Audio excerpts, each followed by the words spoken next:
Good afternoon, everybody. At the outset, let me welcome you all on behalf of the Asiatic Society, which is the oldest center of learning and research, not only in our country, but in the continent of Asia, since it was founded by Sir William Jones in 1784. Sir William Jones, by profession, was basically a man of jurisprudence and came down to India as a judge of the Supreme Court, but he was equally identified as a pioneer and Indologist of British India. He was a polyglot by interest and was globally known for his intellectual achievements in many academic fields. The rich attainment of the tradition in Indological research that was set during the late 18th century was followed up first by a set of Western scholars, mostly European, then taken over gradually by the Indian scholars.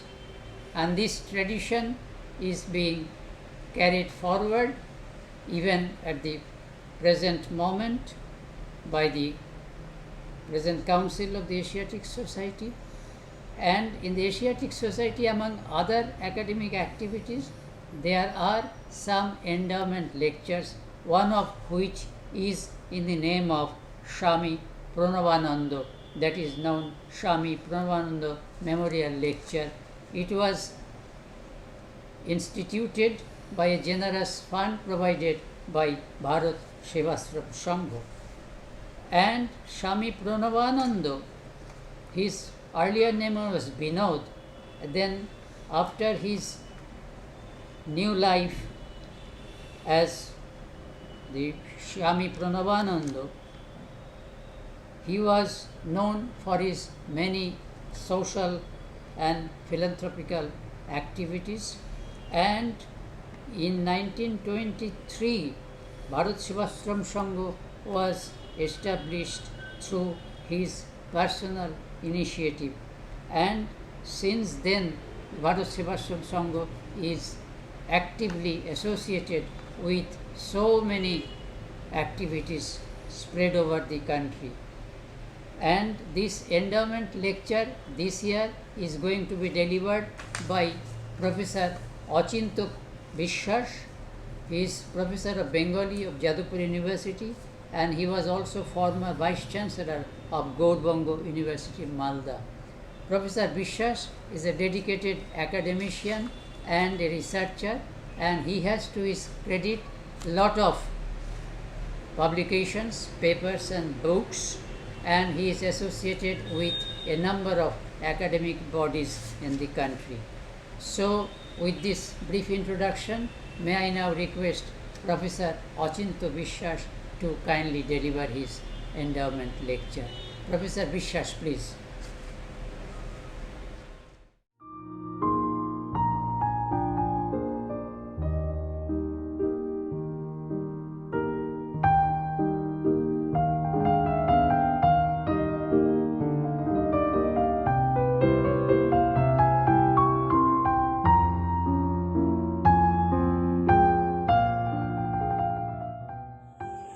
নমস্কার, I hope you are listening through the electronic gadgets of my lecture here.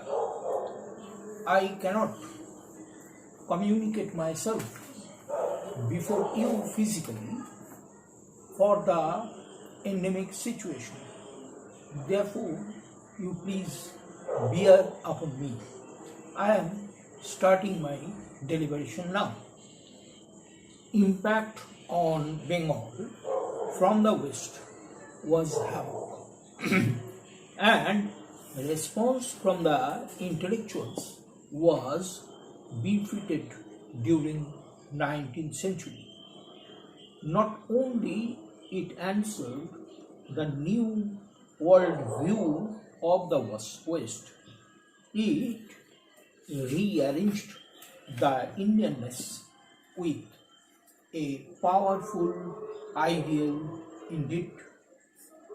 To start with, we must refer to Swami Vivekananda and his deliberation before the Chicago World Conference on Religion. His first and foremost disciple, Bhogini Nivedita, compared religion with dharma. In her book entitled Religion and Dharma, to her master, teacher, guru, Swami Vivekananda, India, the mother of all religions of the world, is the most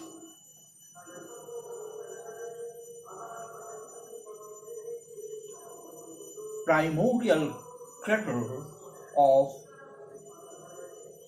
assimilation in the way of life that being defined with dharma. Dharma cannot be translated into any other language.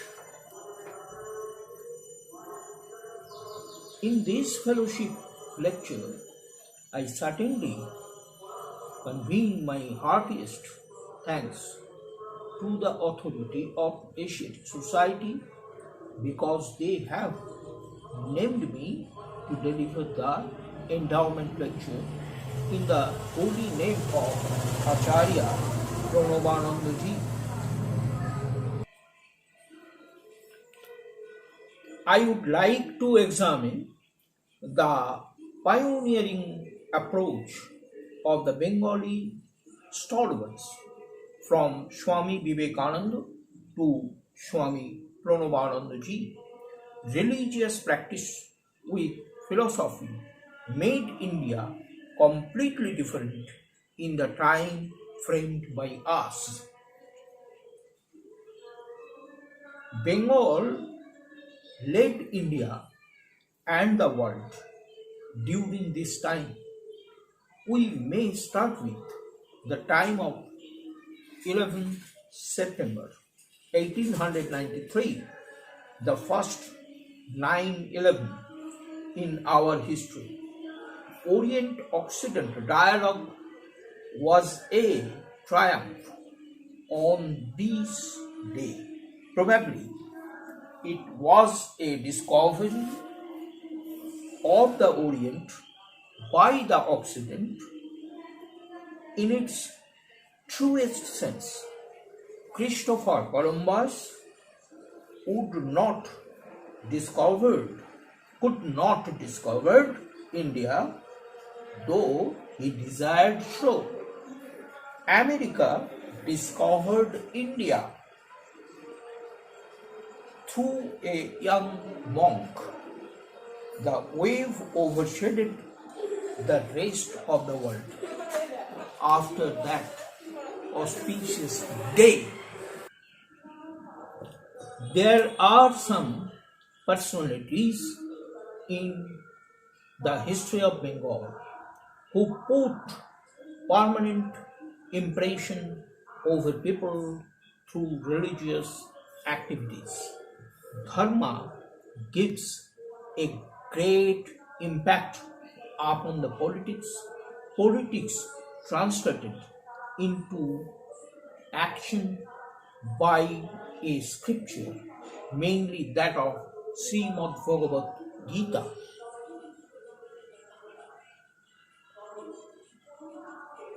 And society reconstructed with a new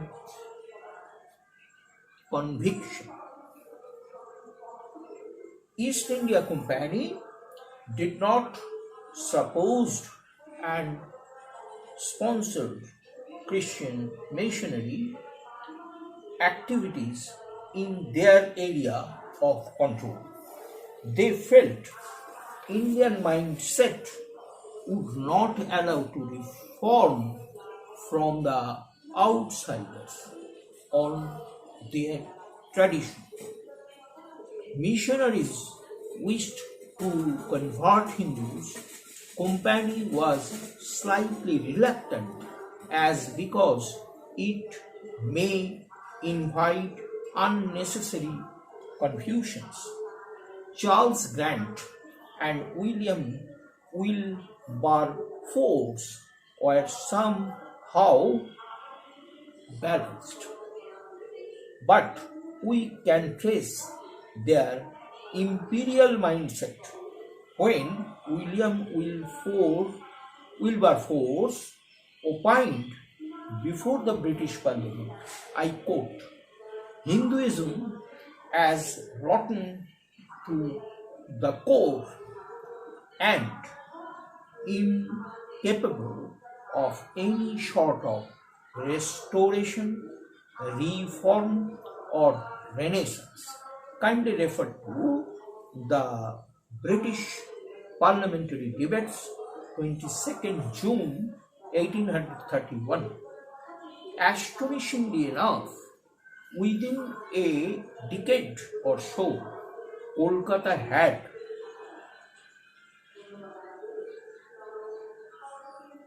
proven capacity of its caliber. The first capital of British India, we witnessed restoration, reform, and renaissance with its high-speed inertia. Big personalities like Raja Ram Mohan Roy, Krishna Mohan Banerjee, Devendranath Tagore, Akshay Kumar Datta, Ishwar Chandra Vidyasagar, Bankim Chandra Chattopadhyay, and Keshav Chandra Sen do the needful. These great pioneers made some way of action. Number one, reform. Through their debate, assess the old tradition. Second, restoration. Restoration or reinterpretation of the past. And three, renaissance with revolt against the logiclessness of the tradition. A was closely related to the woman emancipation. It moved against the sati practice, polygamy, and widow marriage. Rather, new approach toward early marriage, Gauri Dan, was challenged and changed. Girl child education and so on in the time of action in consultation with the religious scriptures. Number two, that I told restoration was actually to rediscover the golden past of our motherland. Islamic influence, impact, and ruthless bloodshed, forcefully conversion, manhandleness over the women folk was horrible. Before the Dark Age, the Aryan way of life was golden. It is a parallel historiography with that of fall of Rome from 5th century to 15th century onward. Total destruction, damage of images, relics, Hindu shrines, places of pilgrim, Jain seat of prayer, and Buddhist place of assembly, rich universities had demolished by blunt vandalism. Arya, Hindu, Sanatan had been plucked and choiced by the new interpretation. Number 3, maybe that is Renaissance, may be depicted as Western influence, quest for logic, humanity, rational thinking, and scientific approach, analysis, and new world view took place in lieu of superstition, immoral family system, education, literary, and ritualistic overlapping.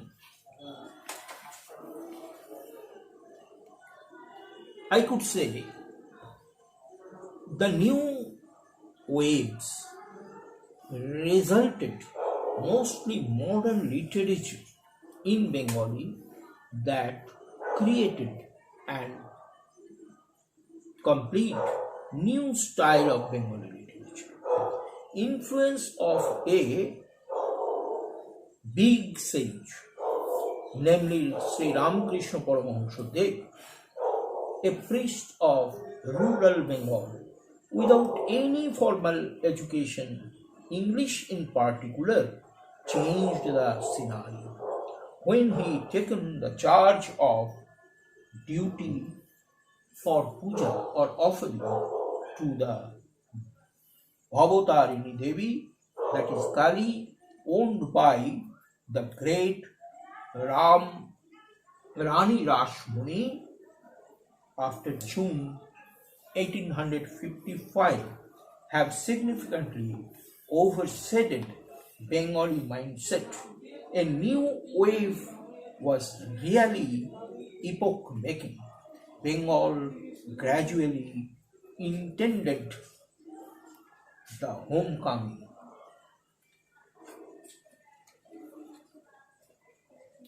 We traced at least 10 significant categories in this situation. 1. Impact of Christianity gradually being insignificant. Number 2.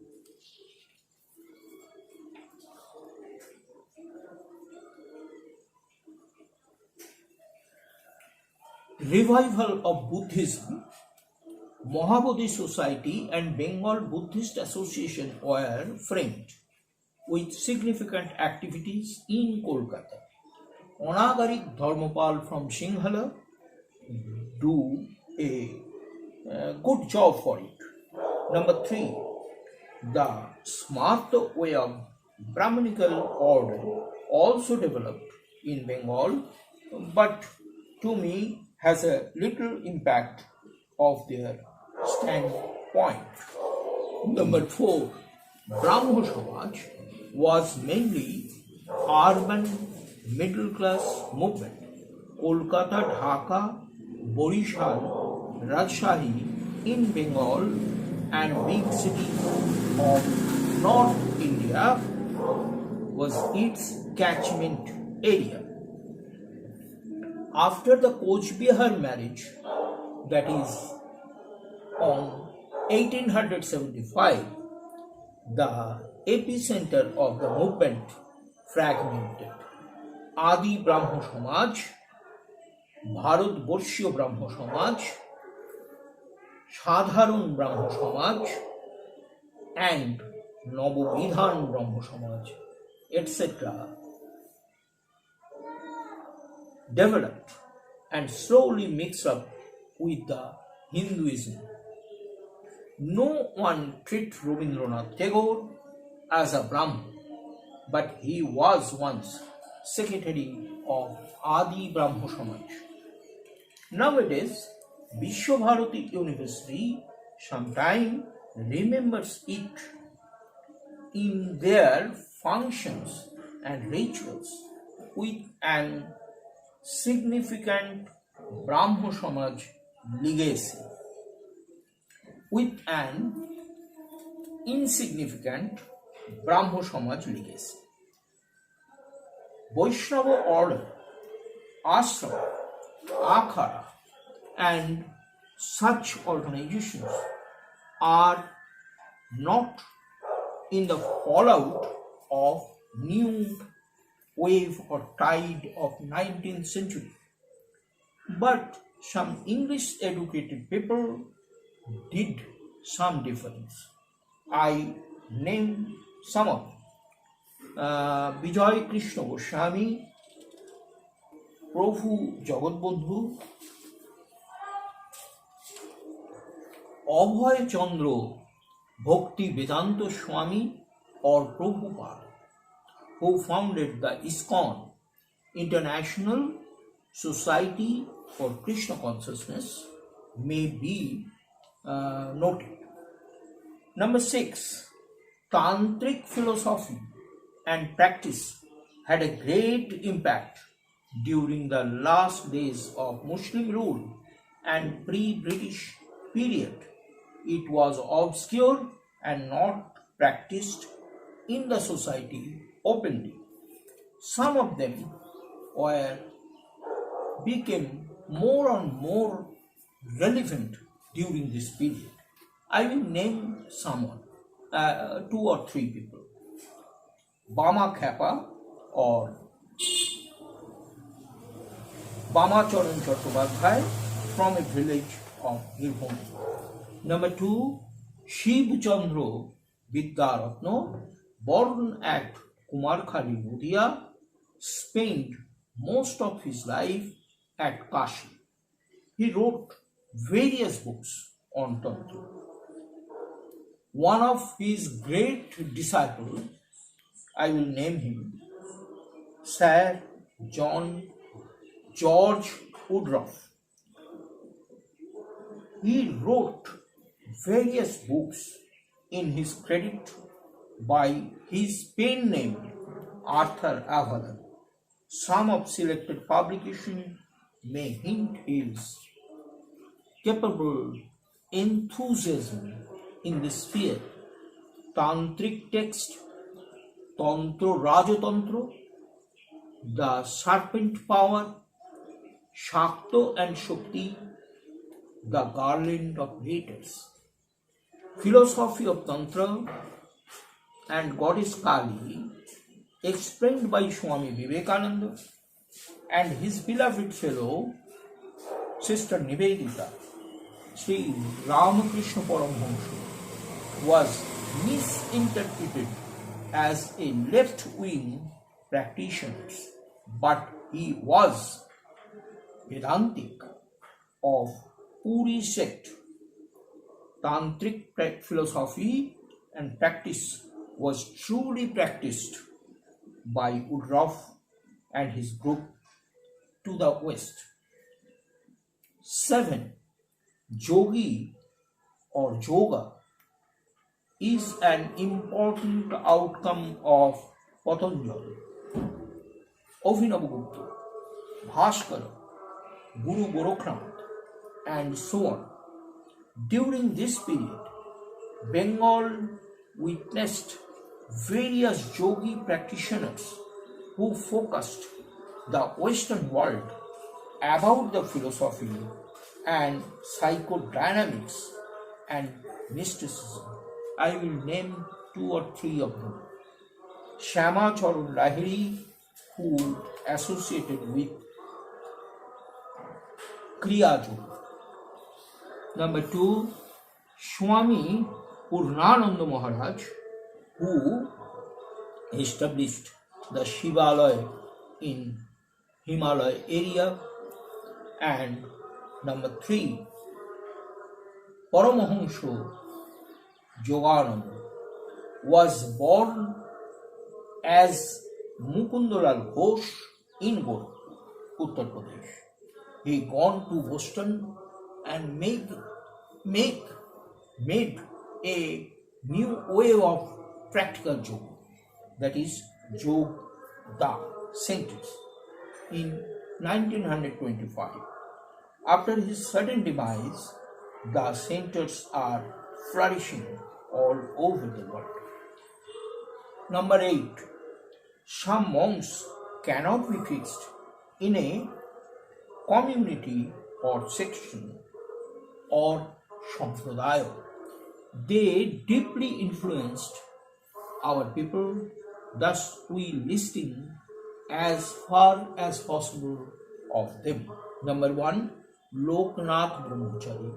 Number 2, Ram Thakur. Number 3, Swami Monomohan Datta. Number 4, Anupul Thakur. Number 5, Sitaram Das Omkarnath. And number 6, Ananda Murtiji. These gurus had culturally reframed our motherland, a new Hindu movement that launched by Sri Ramakrishna Paramahansa, internationalized by Swami Vivekananda, Swami Abhedananda, Sri Aurobindo, and so on. Western impact was devastating. Indian response was more enthusiastic. Bengal was the fountainhead in this cultural upcoming. I will mention another point. An important aspect to be discussed here: women empowerment in the sphere of spiritual, cultural movement, explored in the meaningfully also. We can put here some instances. Sharoda Devi, Ramabai Pandita, who came from Karnataka, Bhogini Nivedita came from Ireland, and I will refer Anandamoyi Devi in this way of thinking. Number 10. Once Aurobindo taken some soil and ashes from Ramakrishna Paramahansa's crematory at Kolkata in a wooden box to Pondicherry, a symbolic act that internationalizes Indian model of nationhood, intellectually sound, capacious, and with enormous power of attraction to the world, with his magnificent, magnetic personality. Sri Aurobindo Ghosh has to be treated as the second wave of Renaissance. This is not to be explained here more.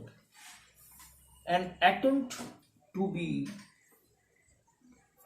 find out a newer version of yoga and tantra, jnana and bhakti, perpetuating from Ramakrishna Paramahansa and Swami Vivekananda.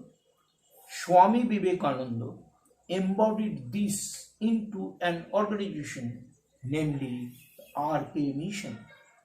The wave of Bengal modernity might have been experienced with bitterness also. Epidemic, famine, intolerance among the different segments of the society in the name of religion was there.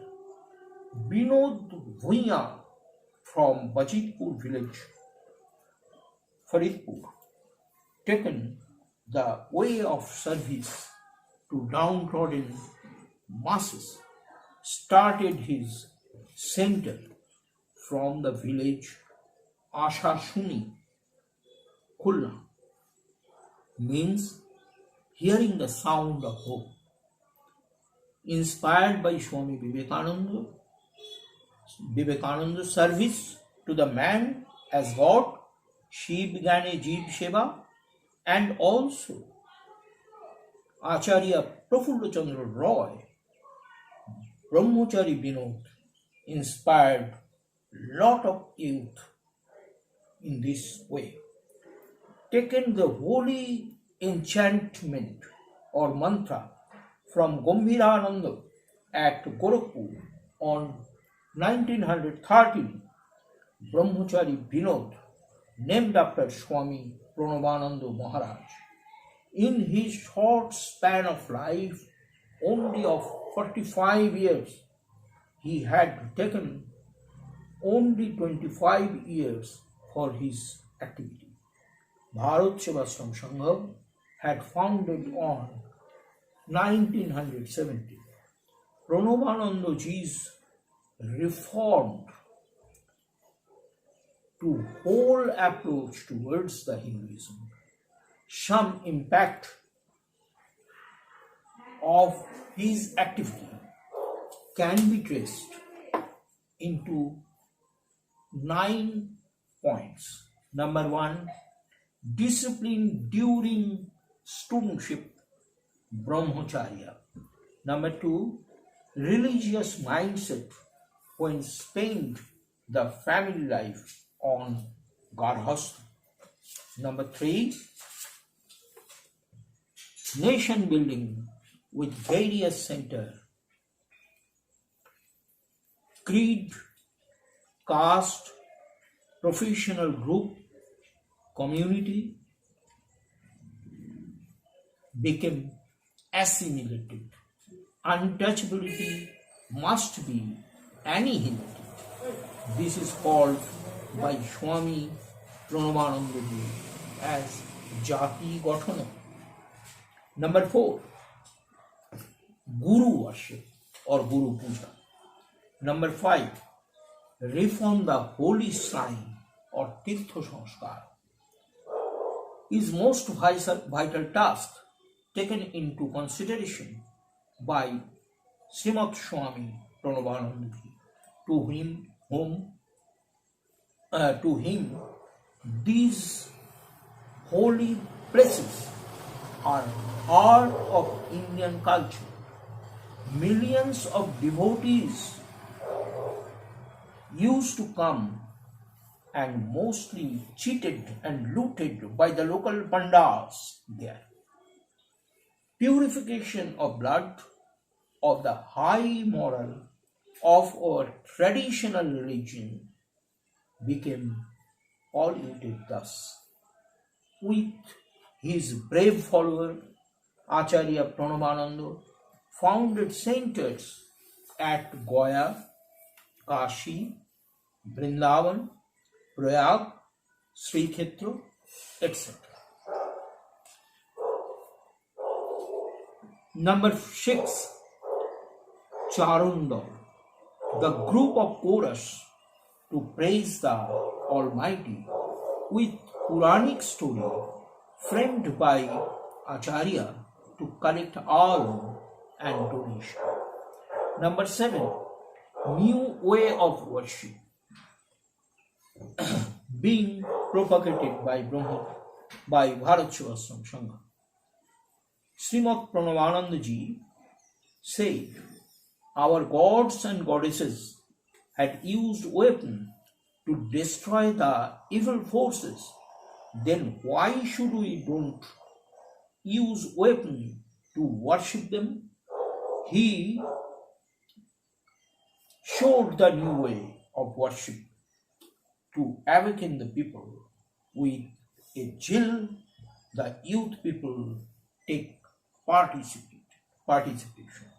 Number 8, Hindu Milan Mandir is a brainchild of Acharya Deva.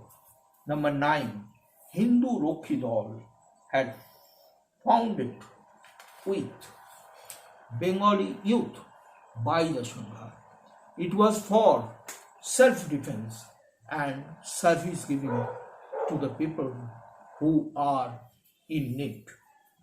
Task, program and goal of Ramakrishna Mission and Bharat Sebashrama Sangha are more or less the same. Other organization had also taken task in their own capacity. Thus, our society rejuvenated like the phoenix, the mythical part. Ramakrishna Paramahansa Deva said it as homo paki or homo bird. In his own way of saying, a homo bird has to utterly desire for the eternal light and flying up and up to the sun. Egg is not touch the soil. Birth of a new homo bird occurs. It also fly to the height and height of infinity. This is how our nation became new and new, a rebirth of a divine light. Thank you. Thank you.